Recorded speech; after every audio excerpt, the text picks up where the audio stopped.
Signore e signore, se volete prendere posto, buon pomeriggio e benvenuti a questa iniziativa dell'Istituto Veneto di Scienze e Lettere d'Arti sull'arsenale. L'arsenale della manifattura e dell'industria tra identità antiche e prospettive di rinnovamento. Tutti voi avete letto i giornali e sapete che quando si parla dell'arsenale tutta la città è con gli occhi attenti, le orecchie tese, perché l'arsenale rappresenta non soltanto nella storia la base, il fondamento su cui si è fondata la prosperità di Venezia, il dominio dei mari, i commerci, eccetera, eccetera, ma per lunghissimi anni e fino agli anni 50 ha rappresentato anche per Venezia un punto di aggregazione di tecnologia e di sapienza artigianale e industriale che quelli della mia età si ricordano bene. Insomma, gli arsenalotti dell'arsenale erano l'elite della manifattura. Insomma. Ecco, oggi ci troviamo a confrontarci con problemi seri, serissimi. I titoli che vedete sui giornali, si parla del futuro, il futuro dell'arsenale, il futuro di Venezia, quale futuro? Questa domanda di quale futuro ce la ritroviamo non dico ogni giorno, ma insomma ogni volta che si parla di Venezia oggi c'è quale futuro. E in effetti anche l'altro giorno che c'era un convegno, la presentazione di un libro di De Michelis sulla megalopoli e campanili, il titolo di questo libro, dove gli intervenuti hanno parlato anche di questo, cioè del fatto che Venezia avrebbe bisogno di una visione di prospettiva non a breve termine, ma una visione di prospettiva ad ampio raggio, che spaziasse soprattutto con le ali della cultura, più che non con la misura dell'economia quotidiana di avere 30 turisti in più o 30 turisti in meno. Insomma. Questo è un po' il discorso. E in questo si inquadra anche il discorso dell'arsenale, perché è chiaro che l'arsenale è un monumento importantissimo e che deve essere trattato come tale, non soltanto come un monumento che ha bisogno di ossequio e di attenzione, ma perché deve ritrovare una sua vita che in qualche modo non ne snaturi assolutamente la memoria. Insomma. Quindi, non si può pensare a un arsenale come attracco delle navi da crociera, ecco, voglio dire, no?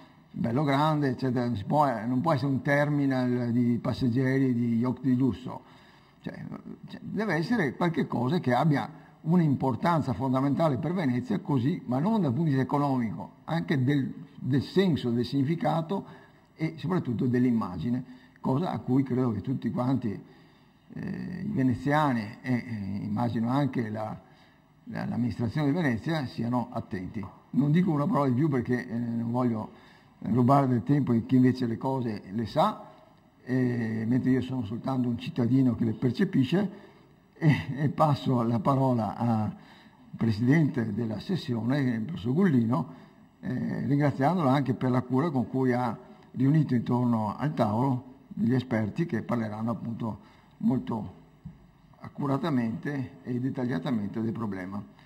Allora, vi ringrazio e prima lascio la parola, no, a chi devo dare? La do a te, basta. No, grazie. Buongiorno, siamo numerosi. Cosa c'è, Pasquale?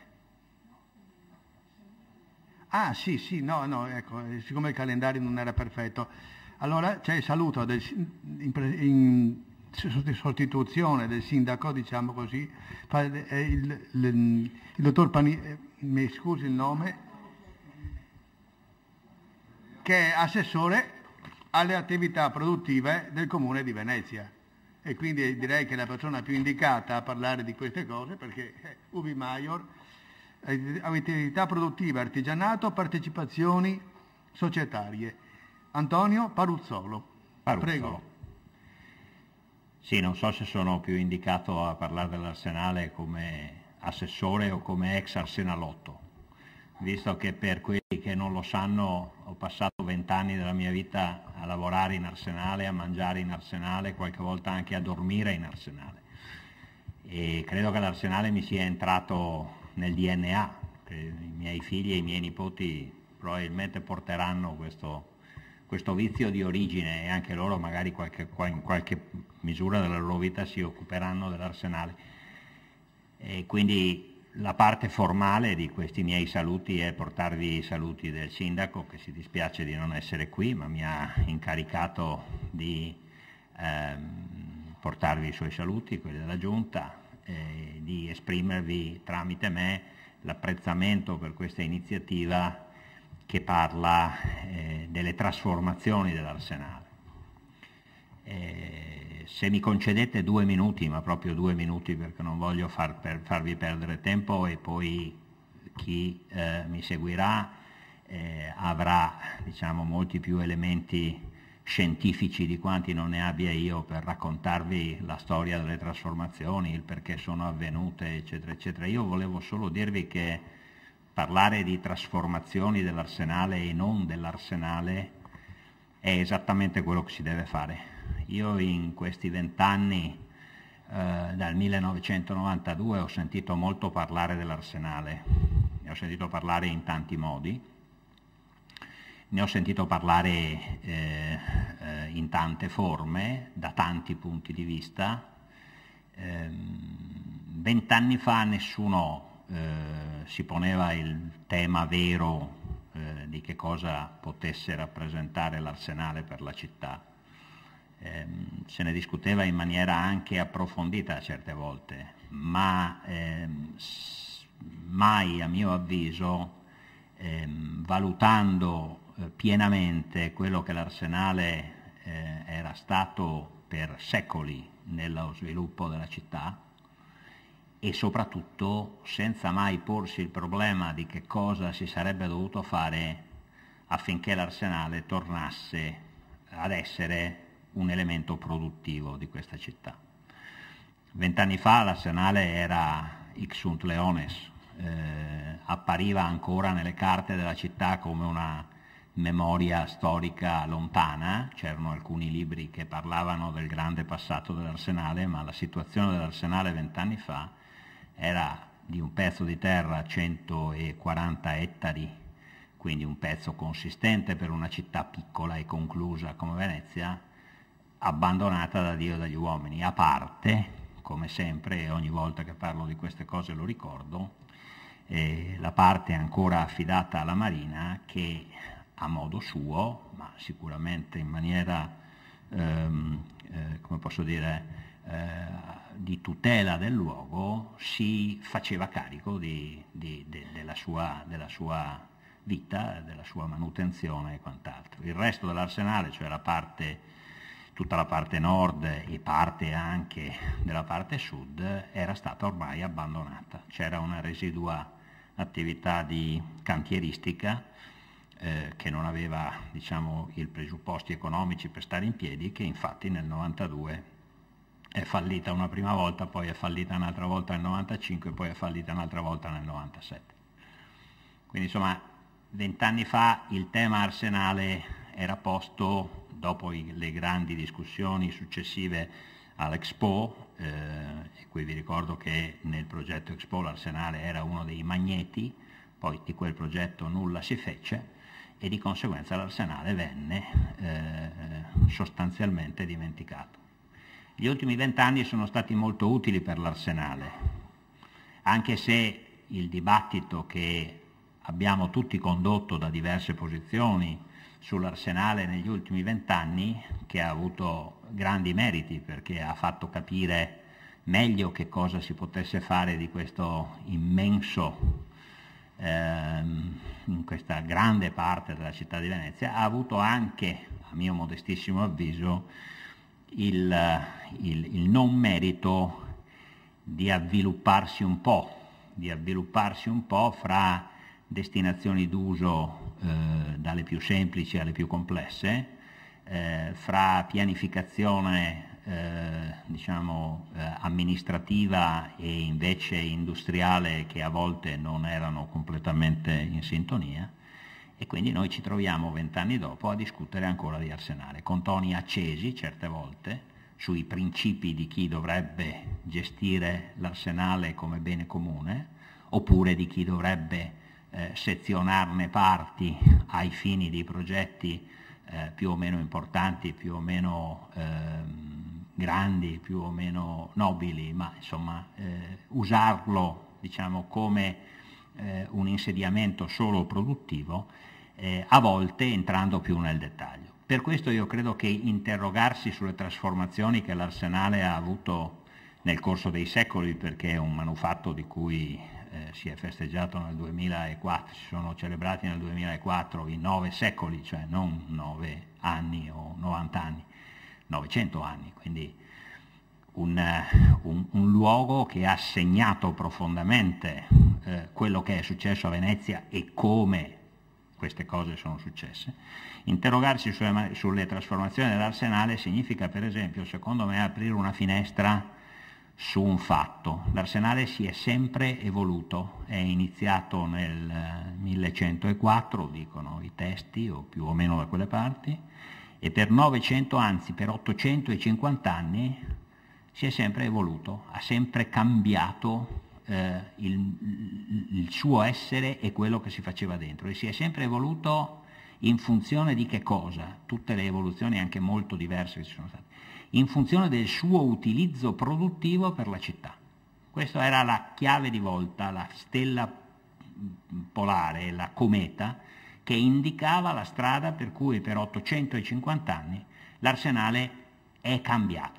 Ed è cambiato tantissimo, ve lo spiegheranno, immagino, molto meglio di me chi di queste cose si interessa professionalmente. Ma quello che io vi posso dire da utilizzatore dell'Arsenale, se volete, è che dal 1104 al 1950, dopo le date non sono queste ma non importa, l'Arsenale si è sempre adeguato alle necessità della città.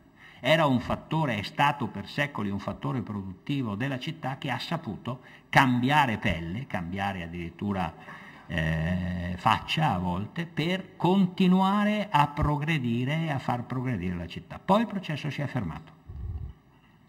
Il processo di cambiamento naturalmente non è stato un processo indolore, ci sono state delle manomissioni dell'Arsenale che in questo momento noi consideriamo barbariche, nel senso che non potremmo neanche più pensare, non farle, neanche pensarle, ma sempre con un obiettivo, adeguarsi a quello che serviva alla città. Poi improvvisamente il processo si è fermato per una cinquantina d'anni. Questi 50 anni hanno prodotto diversi degrado dell'Arsenale, e poi è ripreso lentamente lo sviluppo dell'Arsenale. Ora la domanda è: ha senso interrogarsi su queste cose e a che fine? Può l'Arsenale ritornare ad essere quello che è stato per 850 anni, oppure è destinato ad essere un pezzo remoto di città, magari chiuso rispetto al resto della città?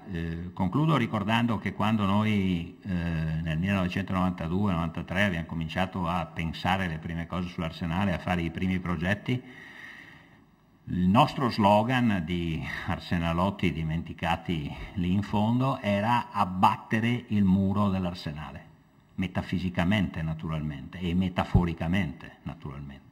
Nessuno di noi ha mai pensato che il muro dell'Arsenale dovesse essere abbattuto fisicamente, ma lo slogan era abbattere il muro dell'Arsenale per restituire l'Arsenale alla città, per farne un pezzo dove le mamme con i passeggini, nel 92 c'era ancora qualche passeggino a Venezia, adesso meno, le mamme con i passeggini potessero attraversare l'Arsenale, i bambini col pallone potessero giocare nei prati che i restauri dell'Arsenale avrebbero restituito alla città. Io credo che questo slogan sia ancora valido e che quindi anche le trasformazioni dell'Arsenale debbano essere viste precipuamente da questo punto di vista. Un pezzo importante di città, 140 ettari, che vi assicuro per le dimensioni del centro storico veneziano sono tanti, di terra, di acqua, di capannoni, di scali, di gru, di tutto quello che è dentro l'Arsenale, c'è un microcosmo importantissimo per la città, deve essere parte della città. Se la città non riesce a fare questo, è inutile che si interroghi su che cosa si fa dentro l'Arsenale, su come lo si fa, su come si restaurano i capannoni, su come si mettono in relazione il punto A con il punto B, perché comunque avremo sempre un luogo sottratto al resto della città e che quindi non potrà in nessun modo contribuire agli ulteriori sviluppi di questo nostro centro storico. Mi fermo qua perché avrei molte cose da raccontarvi, ma era solo un saluto, quindi vi risaluto a nome del sindaco e anche a nome mio, mi complimento con chi ha organizzato questa giornata che sarà sicuramente molto interessante e sto ad ascoltare chi più di me ha studiato queste cose e quindi più di me saprà darvi dei flash di quello che si potrebbe fare e di quello che forse dovremmo fare. Grazie a tutti.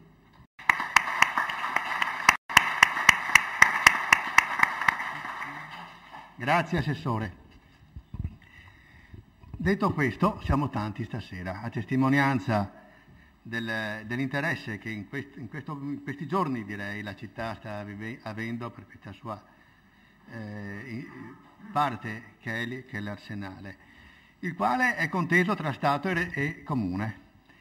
Storicamente, che dire, siamo di fronte a un bel problema, perché ai tempi della Serenissima lo Stato di Venezia coincideva con il Comune di Venezia e quindi la soluzione non sarà delle più semplici. Si tratta di vedere forse chi sarà in grado di amministrarlo meglio, ma questa è una questione che riguarda i politici. Io ho il compito di introdurre due parole, e le restringerò due, su quello che era l'economia veneziana nell'Ottocento. Come? Grazie. No, basta far così, credo mi hanno spiegato. Naturalmente sbaglierò tutto. Eccolo qua. Ce l'ho qua davanti. Allora, noi sappiamo che quando cade la Serenissima, siamo il 12 maggio 1797, l'economia veneziana ha un collasso. Si chiudono i palazzi, i patrizi tirano in secca le gondole, licenziano i servi, si defilano, si ritirano nella terraferma. L'Arsenale appare vuoto. La misura del tracollo può essere fornita da questi dati. La città passa dai 140.000 abitanti del 1796 ai 100.000 del 1820, i commercianti da oltre 10.000 a poco più di 3.000, le maestranze dell'Arsenale, per restare in argomento, da 3.302 a 473. L'arciduca, sentiamo cosa dice risparmio cosa disse l'arciduca Ranieri, fratello dell'imperatore Ferdinando, in una sua visita nel 17 a Venezia, in cui fa un quadro spaventoso della situazione in cui versa un popolo ridotto ormai a feccia. Sentiamo cosa dice il patriarca Pirker nel 1821, così presenta la situazione. Non si odono che, cito, che lamenti di negozianti decaduti nella estrema indigenza, di capitani mercantili che si querelano del loro ozio, di marinai, di fabbricanti, artisti, cioè artigiani, barcaroli, licenziati dai loro padroni, senza sapere dove ricorrere e a quale occupazione dedicarsi per provvedere all'esistenza delle loro numerose famiglie. E così la Camera di Commercio di rincalzo. Qualcosa comincia a cambiare con gli anni 30. Nel 29 a Venezia viene istituito il Porto Franco, esteso a tutta la città, badate, non alla sola isola di San Giorgio. Nel 31 arrivano le assicurazioni generali. Nel 32 Giuseppe Reali introduce la macchina a vapore nell'acciaieria di San Marziale. Nel 37 iniziano i lavori per la Ferdinandea, la ferrovia Ferdinandea. Nel 38 Paleocapa progetta il ripristino delle difese a mare, cioè i murazzi, e la realizzazione della diga di Malamocco. E soprattutto, quello che ci interessa, a partire dal 33-35 le Camere di Commercio prendono a inviare dati positivi alle delegazioni provinciali. In questo contesto ebbe una funzione essenziale la ferrovia Noi sappiamo che uno dei nodi centrali della portualità veneziana era costituito dall'accesso in laguna. In particolare la bocca di porto del Lido era soggetta a un secolare interramento sabbioso, tanto che la stessa Serenissima nel 1725 ne aveva sancito l'abbandono definitivo, puntando tutto sull'ingresso Malamocco-Alberoni. Quindi pare che alla metà dell'Ottocento la bocca di porto, che noi diciamo oggi di San Nicolò, pescasse 75 centimetri, e che vuol dire che ci passavano solo le barche dei pescatori e naturalmente dei contrabbandieri. La ferrovia, dicevo, il ponte ferroviario che noi conosciamo sono 3.800 metri, venne inaugurato l'11 gennaio 1846, il che significa che l'Austria realizza quest'opera in pietra d'Istria in soli 3 anni. Il ponte di Calatrava sono 65 metri, ci abbiamo messo 9 anni, uno in più che a fare il Colosseo. Strettamente connesso alla ferrovia, l'insediamento della stazione ferroviaria. Salto. Non era facile stabilire dove dovesse arrivare il treno. Vi ricordo che l'architetto Iapelli, il grande Iapelli, ancora nel 1850 progetta di far correre le rotaie attraverso le fondamenta delle zattere fino ai magazzini del sale.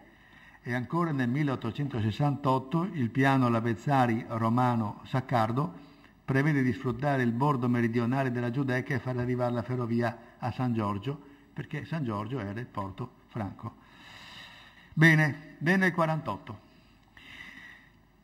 Finita la Repubblica di San Marco di Manin e Tommaseo, il giovane Francesco Giuseppe ce la fece pagare. Sospese i poteri civili, affidando il governo del Lombardo-Veneto al condottiero vittorioso, a Radeschi, che dal quartiere generale di Verona garantisce l'ordine per vari anni fino al 1857. La conseguenza fu la contrazione di quei segnali di sviluppo pur tenui, economico e sociale, che si erano intravisti nel corso degli anni 40. Tuttavia qualche segno di ripresa comincia a manifestarsi dopo il 1851. Allora ecco che a San Rocco inizia la fonderia e fabbrica di costruzioni dello svedese Hasselquist, poi rilevata nel 1958 dall'inglese Neville, cui si devono quasi tutti i ponti in ferro della nostra città. Gli altri sono opera della più recente Layet. L'anno prima, nel 1952, si costituisce lo stabilimento mercantile Veneto e Salto, per cui la stazza lorda delle navi in ingresso dalle 404.000 tonnellate del 1855 sale alle 537.000 del 59, e così l'aumento delle merci. Rinasce anche un pallido turismo sull'affermarsi di un mito, del mito di una Venezia non più luogo disponibile alla gioia del vivere, alla libertà edonistica, alla licenziosità del carnevale, ma al suo contrario, una città emblema della decadenza, della fatiscenza, una città morta e dove si va a morire, da Byron a Wagner e poi su fino a Thomas Mann e Schnitzler. Ed ecco l'aumento dei turisti, come provato del piano di Giovanni Busetto Fisola. Non so se qui è il ponte ferroviario, chiedo scusa, il ponte della stazione in legno e in ferro, eccolo qua, di Neville, che era un po' più verso l'attuale stazione rispetto a dove Miozzi ha fatto benissimo nel 1933 il ponte attuale degli Scalzi. Ha preso il ponte di Rialto, gli ha tolto le botteghe che sono in cima ed ecco il ponte Miozzi che abbiamo in stazione. Eccolo qua, così era. Ecco l'unica fregata di cui non so se ne parlo, insomma accenno dopo la Felix von Schwarzenberg del 1955, un tentativo di dare un po' di fiato all'esausto arsenale. Eccolo qua un ponte Neville, la tipografia Tasso a San Polo, Campo San Polo, la zona di Santa Marta a metà 800, Santa Marta a fine 800, vedete la differenza, proprio qui c'è il campo di Marte, più avanti abbiamo già degli insediamenti della Marittima, Eccolo qua, questo volevo dire, il progetto di Giovanni Busetto Fisola, detto Fisola, che aveva progettato uno straordinario albergo, pensate l'Eccelsior, su riva degli Schiavoni, parallelo alla riva degli Schiavoni. Fortunatamente l'Austria l'ha bocciato, anche se era suggestiva però come idea. Cioè, allora lui poi ripiega nel Lido e fa il De Ben. Vediamo se ne ho fatto. Ecco, qua finisco con una raffica. Insediamenti industriali a Venezia a metà 800. Ecco, vedete, Venezia che è ancora considerata una città industrializzabile, prima che Volpi e Gaggia pensassero a Marghera nel 17. Pensate, l'anno di Caporetto, questi investono su Marghera. Gli è andata bene. Ecco, la città era considerata industriale e il porto non era l'attuale nella marittima, era sempre considerato il bacino di San Marco fino agli anni 60. Tant'è vero che non l'abbiamo mai chiamato porto di Venezia, quello della marittima, ma stazione marittima. C'è una differenza. Il porto per i veneziani era l'attuale bacino di San Marco, da sempre, da sempre. Eccola qua, metà 800 questa è Venezia, fino a 800 vedete qui, scusate, guardate Sant'Elena e Santa Marta, eccola qua, vedete? E la Giudecca, beh sì, ma qua cambiano proprio le dimensioni. Inizi Novecento, poi si amplia ancora di più con quel pettine che avete alla cosa. Basta, guardate, io mi fermo qua perché non voglio portare davvero tempo a chi deve parlare. Mi limito a un'ultima considerazione, che Venezia ha giocato la carta della sua rinascita industriale ed è una carta che non ha funzionato, non più di tanto almeno. Perché? Per una somma di motivi. Fino con l'Austria non si riuscì mai a eliminare il cronico strabismo per cui i milanesi videro e considerarono il loro porto Genova. E l'Austria ha fatto la ferrovia ferdinandea, ma i lombardi non hanno mai portato le merci a Venezia, hanno continuato a portarle a Genova. E poi, e chiudo davvero, quando poi la grande speranza è quando Venezia entra finalmente a far parte dell'Italia, dico finalmente naturalmente per gli imprenditori veneziani e per la sua economia, e questo qua la disvassalla dalla subordinazione a Trieste, perché l'Austria privilegiò sempre Trieste come suo scalo mitteleuropeo, a detrimento di Venezia che era considerato, diciamo, defilato, remoto. Quando siamo diventati italiani, allora Venezia può alzare la testa e giocare il suo ruolo, se non che favorito doppiamente, perché siamo passati con l'Italia nel 66 e nel 69 si apre il canale di Suez. Quindi sembrava veramente una carta, un rilancio possibile, credibile, ma non ha funzionato, perché Venezia non è diventata non ha scalzato Genova, né Marsiglia, non è diventato il grande emporio, il ponte tra Oriente e Occidente come era stato ai tempi della Serenissima. Le due banchine di Santa Marta sono rimaste due, non sono diventate 4 o 6 o 8. E questo segna un po' il rientrare di tante speranze su Venezia. Grazie, mi fermo qua e passo la parola. Grazie. E passo la parola alla professoressa Irene Favaretto, che è qui con me e ci parla del motivo fondamentale per cui, che è il tema di questo pomeriggio, cioè su Giovanni Casoni, archeologo e le sue ricerche in Arsenale. Prego Irene. Grazie, intanto... Qui,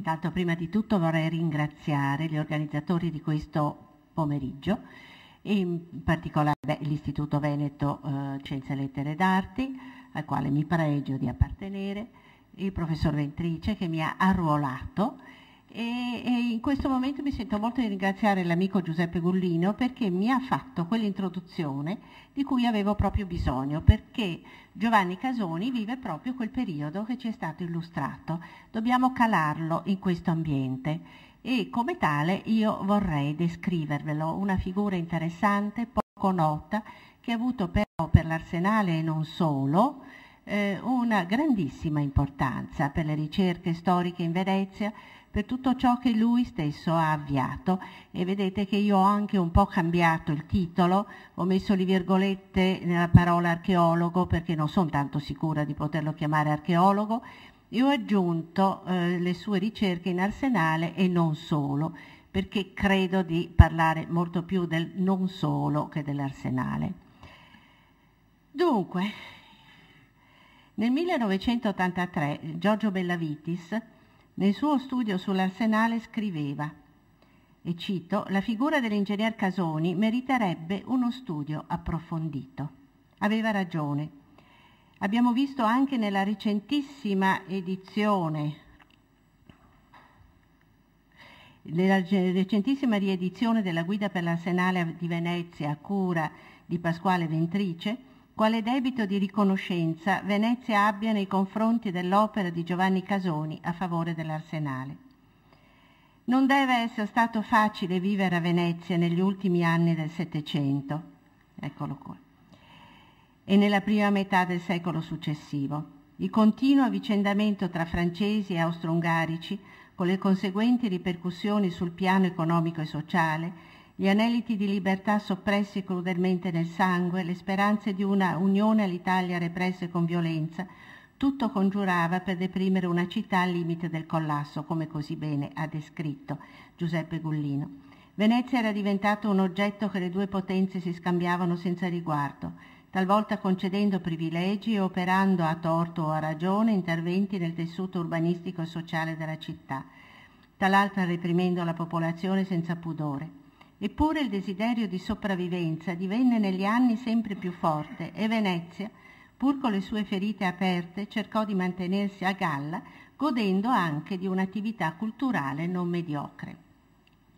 Sarebbe interessante poterci soffermare sugli aspetti di una città che nonostante tutto seppe resistere e che nella prima metà dell'Ottocento contò l'apertura di alcune imprese industriali e commerciali anche straniere, e provò l'emozione dell'inaugurazione del ponte ferroviario, queste erano delle fregate austro-ungariche nel bacino di San Marco e questo è il ponte ferroviario. L'inaugurazione del ponte ferroviario l'abbiamo appena sentito nel 1846, che veniva a rompere il suo isolamento millenario dalla terraferma. Non mancarono in quegli anni le operazioni culturali di grande valore. Gli editti napoleonici degli inizi dell'Ottocento che sancirono la nascita di due prestigiose istituzioni di cui Venezia continua a trarre beneficio, l'Ateneo Veneto e l'Istituto Veneto di Scienze, Lettere ed Arti, diedero alla cultura locale la giusta spinta in più direzioni del mondo scientifico e umanistico. Già nella prima metà dell'Ottocento troviamo una lunga sequenza di nomi di soci illustri delle due istituzioni: Daniele Manin, Nicolò Maseo, Antonio Canova, Emanuele Ciconia. Giovanni Casoni fu uno di questi, molto stimato ed apprezzato per la sua infaticabile opera di ricerca e salvaguardia delle memorie più antiche di Venezia. Casoni aveva solo 14 anni quando cadde la Repubblica e morendo nel 1857 visse tutti i veloci, spesso tragici e umilianti mutamenti politici subiti da Venezia. Della sua vita e delle sue opere conosciamo ormai abbastanza, per cui varrà qui la pena di porre in luce in particolare quella sua parte di attività che ne fece un affermato e stimato ricercatore e studioso di antichità lagunari, attività che lo vide impegnato quasi quanto il lavoro dedicato all'arsenale. Ampi cenni biografici su di lui già si trovano in un articolo di Giacinto Namias, penso, negli atti dell'Istituto Veneto di Scienze, Lettere ed Arti dello stesso anno della sua morte, cioè 1857, ripresi poi riconsiderati nella voce di Paolo Preto per il dizionario biografico degli italiani.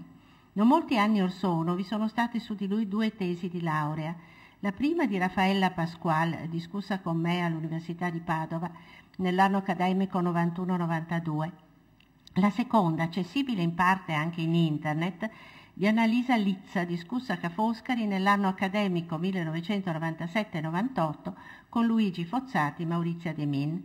La tesi di Pasquale è interamente dedicata a Casoni come archeologo. I miei studi precedenti mi hanno suggerito di dare questa tesi. La tesi di Lizza prende in considerazione anche le figure di Giuseppe Marino Urbani de Geltof, Luigi Contone e Ernesto Canal, pure costoro benemeriti studiosi di antichità lagunari. Altri scritti più o meno recenti si occupano di aspetti particolari di Casoni, anche Gullino se ne è occupato, ed aiutano a ricostruirne la personalità e il suo contributo per la storia di Venezia, dando spunti molto interessanti. Giovanni Casoni nacque il 15 gennaio 1783 da Francesco, ferrarese di nascita, e da Laura Griselini. Il padre era credenziere, addetto alla dispensa della famiglia Contarini della parrocchia dei Santi Gervasio e Protasio, cioè San Trovaso. Da parte del padre dunque gli venne una formazione di carattere pratico, tanto che a solo 11 anni, per aiutare finanziariamente la famiglia, venne assunto dai Mocenigo di San Stae dapprima come scrivano a 11 anni e poi come contabile. Un bagaglio culturale di un certo livello gli venne invece dalla famiglia della madre, il cui zio, Francesco Griselini o Grisellini, morto nel 1787, bene inserito nella vita intellettuale della città, era amico di Marco Foscarini e di Carlo Goldoni, da cui ebbe l'ispirazione per la stesura di alcune commedie. Grisellini è ricordato come fertile scrittore dei più disparati soggetti, dall'agricoltura all'agronomia, al mondo degli egizi. Qui sì uno stralcio dal Grevenbroich con una pagina di un suo testo. Dal mondo degli egizi, da una biografia su Paolo Sarpi a un dizionario delle arti e dei mestieri, dettatoli probabilmente dall'essere figlio di un tessitore e tintore di seta. A formare in giovane età la personalità di Giovanni Casoni fu sicuramente anche questa tradizione familiare di stampo ancora settecentesco, improntata ad una cultura enciclopedica e ad una curiosità diretta ai più svariati campi della scienza. Per Giovanni vennero poi altri maestri, come il gesuita Pietro Berti, che a casa Mocenigo lo avviò agli studi umanistici, ma il suo destino era nello studio del territorio e dei suoi fenomeni. Un ingegnere idraulico amico di famiglia, Giambattista Baroni, lo accolse nella sua casa di Rovigo per trasmettergli le proprie conoscenze. Per 3 anni Casoni fece tesoro di questi insegnamenti, continuando poi a studiare per conto proprio tutto ciò che riguardava il sistema idrico dei fiumi del Veneto, divenendo un esperto a soli 20 anni di alluvioni ed esondazioni. Continuò la sua formazione nel campo dell'idraulica e della matematica con altri esperti, quale l'ingegnere Giambattista Gioven Mannocchi e l'architetto Girolamo Corbolin. Evidentemente Casoni era un allievo che apprendeva con facilità, desideroso di conoscere e ben visto dai vari insegnanti e mentori. Nel 1805 divenne perito agrimensore. Dal 1812 fu impiegato nella Marina con vari incarichi sempre crescenti di importanza. Nel 1818 venne nominato architetto delle fabbriche marittime e dei lavori idraulici. Nel 1841 divenne ingegnere idraulico. Nel 1852 fu nominato direttore di tutte le costruzioni marittime veneziane. Nel 1856, infine, gli venne dato l'incarico di direttore del Museo di Storia, di Antichità e del Mare, collocato all'interno dell'Arsenale. Avrebbe così potuto dedicarsi ai suoi amati studi, ma ne godette solo per poco più di un mese, perché la morte lo colse il 31 gennaio dell'anno successivo a 74 anni di età. Nel 1839 Casoni era stato nominato membro effettivo dell'Istituto Veneto di Scienze, Lettere ed Arti e qualche anno dopo, nel 1846, alla nomina si aggiunse il conferimento di una pensione. Noi no, noi non abbiamo diritto. Ma c'era l'Austria quella volta. Nel 1847 fu inserito dall'Istituto in ben 3 commissioni. La prima era la Commissione per l'Antichità e la Storia. La seconda è la Commissione per la descrizione topografica, idraulica, fisica, agraria e medica della provincia veneziana e la terza la Commissione per il gabinetto tecnologico. Mentre la seconda sanciva la sua riconosciuta esperienza e capacità, la prima poneva in luce il suo interesse per le antichità veneziane, in parte scaturite proprio in seguito alle ricerche fisico-idrauliche nel territorio veneziano e soprattutto lagunare. Ebbe riconoscimenti da altre prestigiose accademie che lo elessero come socio, l'Accademia dei Lincei, l'Ateneo Italiano di Firenze, l'Accademia Agraria di Pesaro, l'Istituto delle Arti Unite di Londra. Visse modestamente, dapprima nella casa di famiglia in parrocchia di San Moisè, ecco il ponte di San Moisè nell'Ottocento, nei pressi della Frezzeria, e poi nel 1847 nel sestiere di San Polo vicino a Sant'Aponal, dove morì. Nel 1845 si era sposato con Angelina Metaxà, colta signora come la definì Namias, e vedova di un amico, Giacomo Gozzi, discendente dalla famiglia dei più famosi Carlo e Gaspare. Fisicamente non era di alta statura e sembra che fosse leggermente claudicante per un incidente occorsoli da ragazzo. Abbiamo di Casoni solo 2 ritratti, che sappia io, uno giovanile e un altro in età matura, ambedue rivelatori di un certo carattere ombroso. Il primo, un disegno a penna del 1809, lo rappresenta come giovane dandy, dagli occhi pensosi sotto la capigliatura in romantico disordine. In questa immagine aveva 26 anni, ma l'espressione corrucciata e la chioma arruffata non appaiono molto diverse da quelle che vediamo in un disegno a colori del Museo Correr, quasi una caricatura, copia di un ritratto precedente del 1843, quando ormai gli aveva 60 anni. Bello, certo, non sembra essere stato e poco incline al sorriso, ma un amico, Giacomo Vincenzo Foscarini, dedicandogli un'ottava in rima, diffidava chiunque dal definirlo brutto, perché per i suoi molti meriti, e cito, «essere nol Paul più bello de così». Le 2 immagini di Casoni, che lo mostrano piuttosto accigliato, danno comunque ragione a quanto egli stesso scrive nel testamento, invocando il perdono celeste per i frequenti scatti d'ira. Eppure questo carattere irascibile non dovette essere troppo evidente, perché fu rispettato e ben voluto da quanti lo accostarono, anche dal governo austro-ungarico, tanto che nel 1839 la sua nomina membro all'Istituto Veneto venne così motivata, e cito, «di incensurabile condotta morale e politica, è meritatamente stimato tanto per il suo onesto e buon carattere che per le distinte sue cognizioni nell'arte che professa». Nei frequenti cambiamenti di indirizzo politico non doveva essere facile per i veneziani rimanere fedeli alle proprie idee e mantenere un sobrio equilibrio nell'esercizio delle proprie mansioni pubbliche. L'amore per Venezia, l'angoscia per la perdita di libertà e la ricerca di riscatto fecero incorrere molti cittadini in incresciosi episodi, quando non pericolosi per la propria e altrui incolumità. Anche Casoni incappò in una vicenda per fortuna a lieto fine, proprio perché gli venne riconosciuta rettitudine morale e una non marcata ostilità nei confronti del governo straniero, vediamola come vogliamo. Durante la rivoluzione del 1848-49, qui vediamo il famoso bombardamento di Marghera di Ippolito Caffi, egli aveva partecipato alla resistenza, mettendo a disposizione del governo provvisorio le proprie competenze, ma senza porsi particolarmente in mostra come sovversivo. Ebbe parte anche nella distruzione di parte del ponte. Questo è un acquerello di Luigi Querena, credo che sia un acquerello. Venne comunque in un primo tempo destituito dai suoi incarichi dagli austriaci ritornati in laguna, per essere riassunto poco dopo e nel 1852 venire reintegrato nel suo ufficio di ingegnere idraulico della Marina. Il suo carattere schivo e modesto gli faceva prediligere una vita dedicata al lavoro, allo studio e a condurre in pace le proprie ricerche.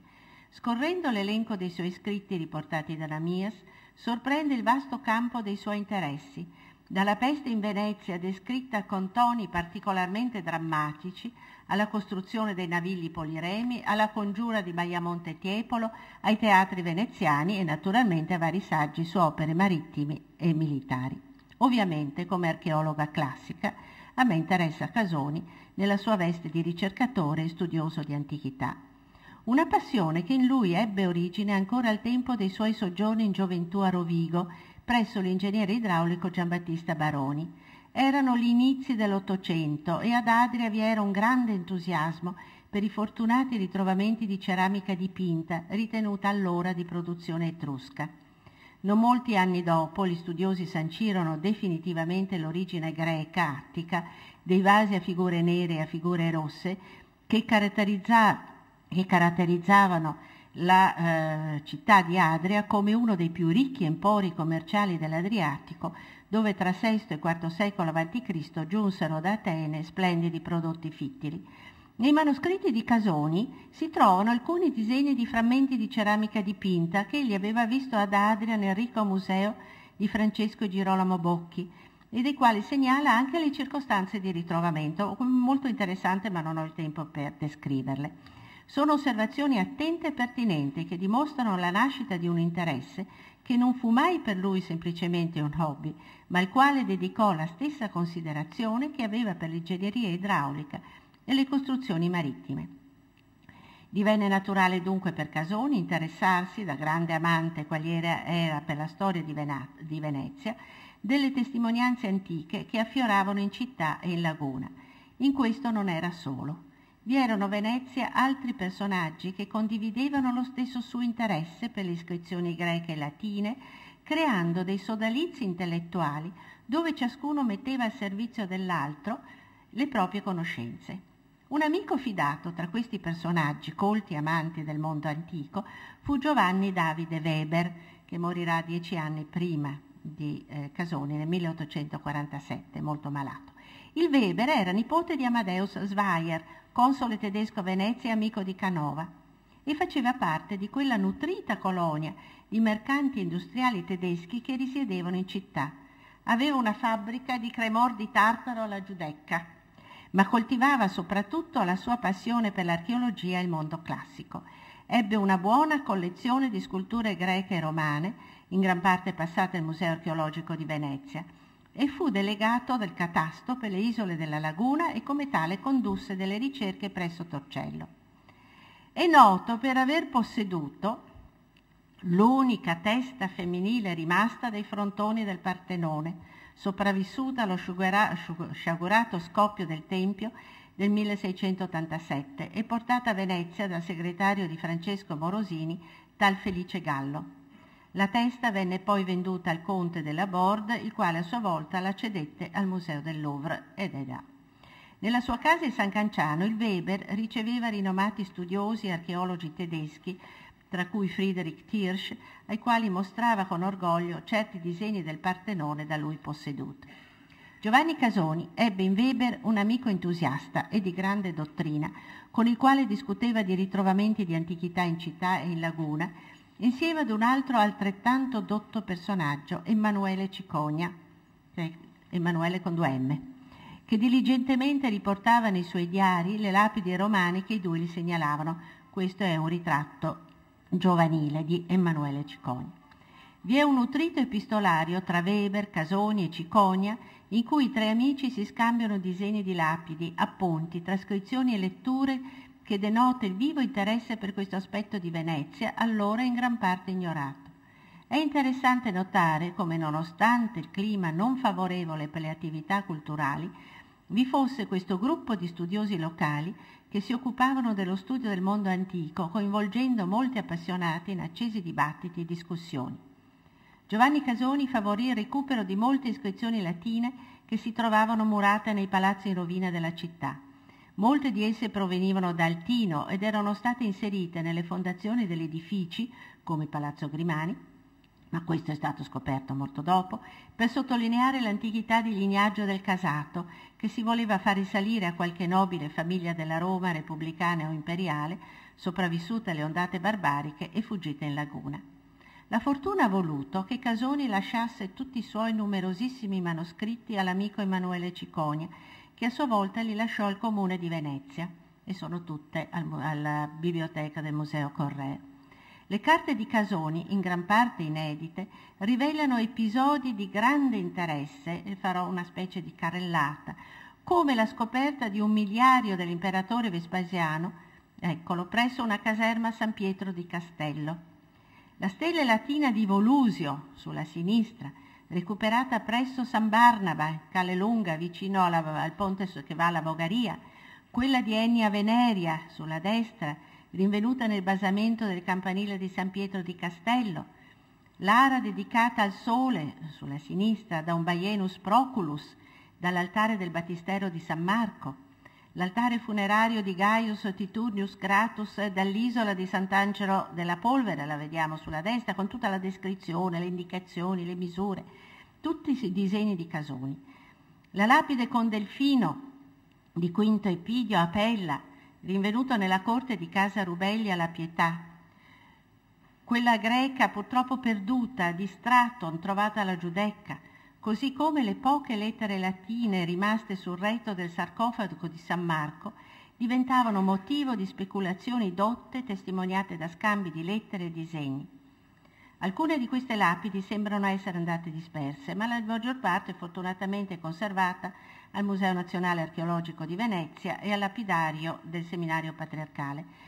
La lista sarebbe lunga, l'ho abbreviata molto, e la rimanderei ad una auspicabile pubblicazione anche digitale dei manoscritti di Casoni e di Weber, in modo che questi anni irripetibili di ricerche e ritrovamenti non vadano dimenticati, anche perché, al di là di comprensibili ingenuità ed errori di lettura sull'epigrafia, sono testimonianze preziose, a maggior ragione oggi che si stanno moltiplicando le ricerche e gli scavi in città.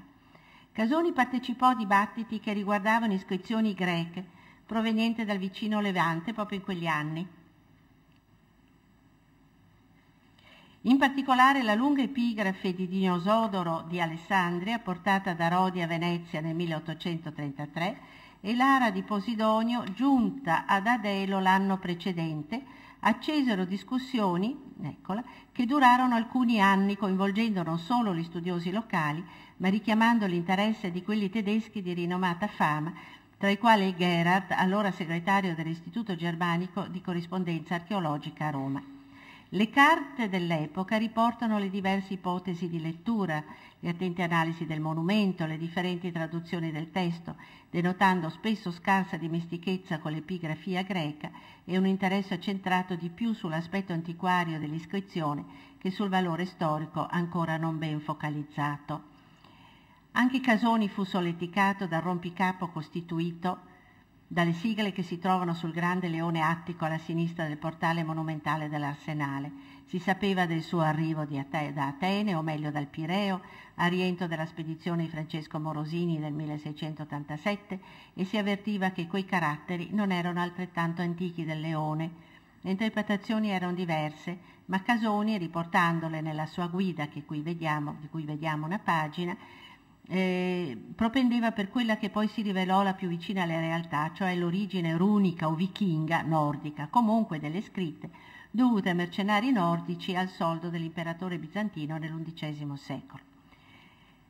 L'idea che il leone, secondo alcuni, potesse non essere lavoro greco fece infuriare, come riporta Casoni, l'esimio nostro Canova, che di scultura greca aveva dato prova di intendersi nel suo memorabile incontro a Londra con i marmi del Partenone. Qui dovrei aprire una parentesi che salto perché sicuramente Casoni aveva conosciuto Canova. Così come la solleticava la presenza del Durone tra due rocchi, come lui lo chiamava, della colonna i cui resti parziali provenivano dal tempio allora creduta di Minerva, in realtà di Poseidon a Capo Sunion. Qualcuno di voi l'ha mai vista? Sì? E la colonna era stata portata a Venezia dall'ammiraglio Amilcare Paolucci nel 1826, destinata dapprima a un monumento trionfale per Francesco I. Poi è stata acquistata da questo Angelo Busetto Bubba ed è stata messa in quella che era allora la sua casa, la Casa Rossa, quella vicina ai Carmini, la Casetta Rossa vicina ai Carmini, che ora non è più rossa e non è più del Bubba, però la colonna è là e la si può benissimo vedere perché svetta oltre la mura. È una colonna dorica bellissima, ma di questo Casoni non interessava, lui interessava il famoso Durone. Un certo scalpore poi destò anche uno dei pochi monumenti figurati che vennero messi in luce dai suoi scavi a Torcello, e questo sempre disegni di Canova, quello che lui considerava una metopa, infatti la mette a confronto con una metopa del Partenone, sbagliando ma non tanto lontano. In realtà questa è la figura di un'amazzone, viene da un sarcofago di età tardo-romana, secondo-terzo secolo d.C., è fortunatamente conservata al Museo Archeologico di Venezia, per dirvi che questo è uno dei pochi monumenti figurati che Weber riuscì a mettere in luce. Non so se possiamo definire Casoni archeologo. nel pieno significato del termine. L'archeologia ufficiale stava ancora facendo i primi passi. Gli studi veri e propri erano relegati ad un piccolo mondo di dotti, non vi era ancora la consapevolezza storica dei monumenti. Ciascun Stato europeo andava a gara per spogliare Grecia, Turchia e Italia dei loro tesori più belli, nel nome di un nazionalismo spinto, che doveva esprimere i propri poteri sfarzosi musei pieni di prede. Nascono i grandi musei della prima metà dell'Ottocento. Ai turchi non interessavano le antichità greche e romane, la Grecia non era ancora indipendente e in Italia i monumenti erano alla mercé degli antiquari stranieri. Perciò siamo ancora più grati a personaggi come Casoni, come Weber, come tanti altri che si sono prodigati nel conservare queste nostre testimonianze. Veniamo e finiamo l'attività di ricerca di Casoni all'Arsenale e alle sue strutture, qui vediamo se una mappa da lui disegnata, alle sue strutture di fondazioni che sono quelle generalmente più note e anche quelle più discusse.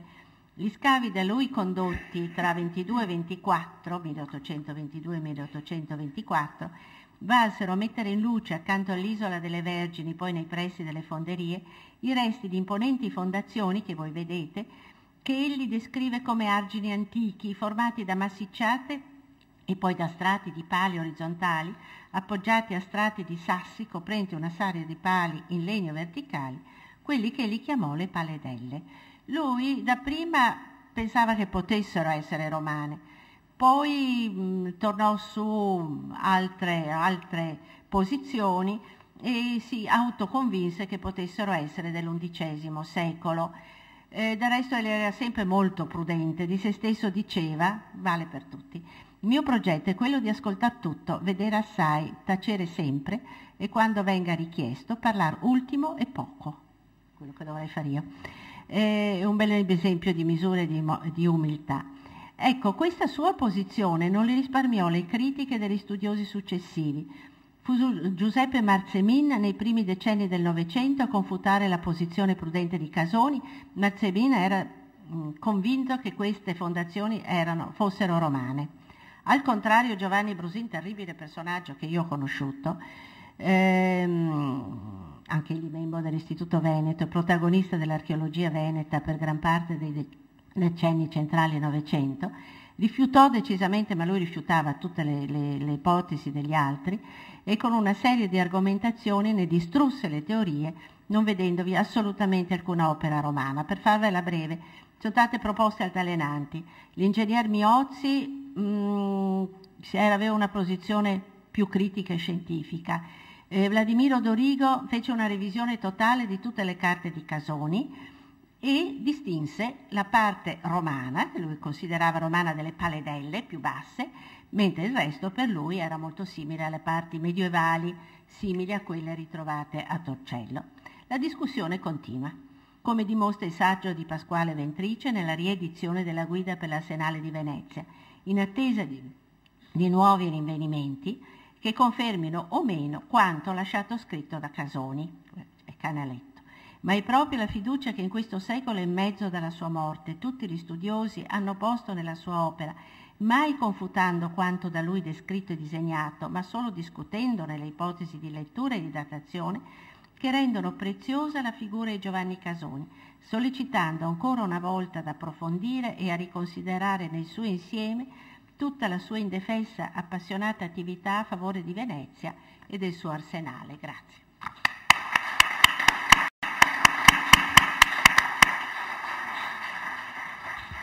Grazie, professoressa Favaretto. A questo punto la collega e io abbiamo fatto una sorta di preambolo. Il nocciolo che conta cospicuo dei lavori, cioè che riguardano direttamente l'Arsenale, verrà dopo con Guido Zucconi, Pasquale Ventrice e Valerio Volpe, che ci parleranno proprio dei cambiamenti avvenuti dentro la zona dell'Arsenale.